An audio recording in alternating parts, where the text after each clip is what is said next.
Have you ever heard of the Jewish Elvis? From pop and rock to country and folk, his music genre has no limits. With over 70 albums, 96 singles, and 2 soundtracks, Neil Diamond is one of the most famous American singer-songwriters to have ever lived. His career spanned over 5 decades, where he also starred in a motion picture debut and appeared in a documentary.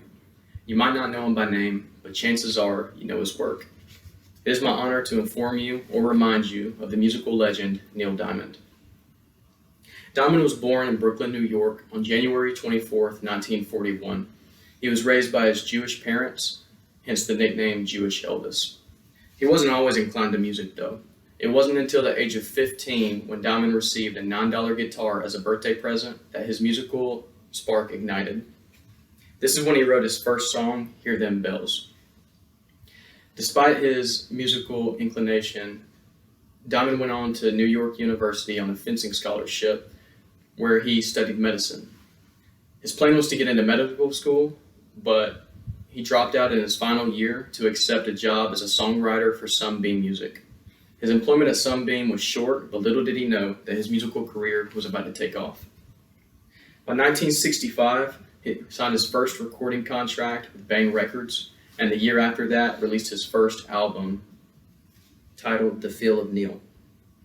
1966 was a big year for Neil, as he rose to fame, appearing on national television and performing on talk shows.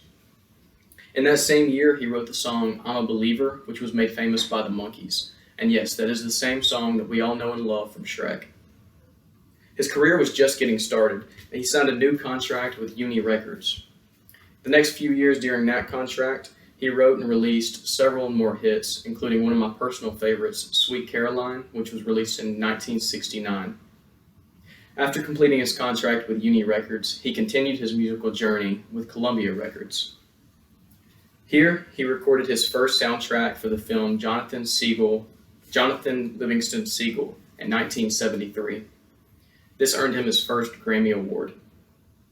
The 1970s were very successful for Neil, as he wrote and released 5 new albums, including Serenade in 1974, Beautiful Noise in 1976, Love at the Greek in 1977, You Don't Bring Me Flowers in 1978, which also featured a duet with Barbra Streisand, and September Morn in 1979.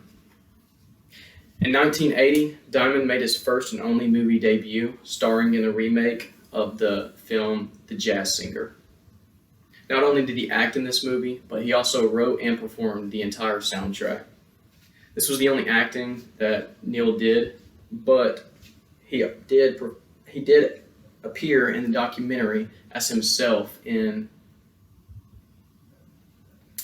The Last Waltz.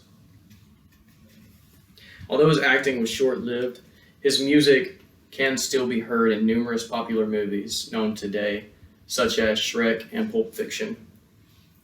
Diamond's career was filled with success as he sold over 135 million records worldwide, and he has his name honored with a star at the Hollywood Walk of Fame. Over his years, he received 13 Grammy nominations, 1 Grammy Award, a Golden Globe Award, the Johnny Mercer Award, the Kennedy Center Honor, and the Sammy Lifetime Achievement Award for his dedication to enriching American culture through motion pictures. He was also honored as MusiCare's Person of the Year in 2009 and inducted into the Rock and Roll Hall of Fame in 2011. Sadly, Neil Diamond announced his retirement in January 2018 when he was diagnosed with Parkinson's disease. He ended up having to cancel the 3rd leg of his 50th anniversary tour. Despite his diagnosis, Neil Diamond lived in denial for years, and he only truly accepted it in the previous year. He celebrated his 83rd birthday this past January and still reaches out to his devoted fans. He now spends his days with his wife, Katie McNeil, who was his former manager, and they have been married for 10 years now. Diamond considers himself to be the luckiest man on earth. Well, I hope that I've done Neil Diamond's legacy justice. If you had forgotten about him, I hope that this reminds you, and if this is your first time hearing of him, I hope that you now understand the impact that Neil Diamond had on America's music industry. The infamous Jewish Elvis dedicated his life to making the world a better place through his passion for music. Should I?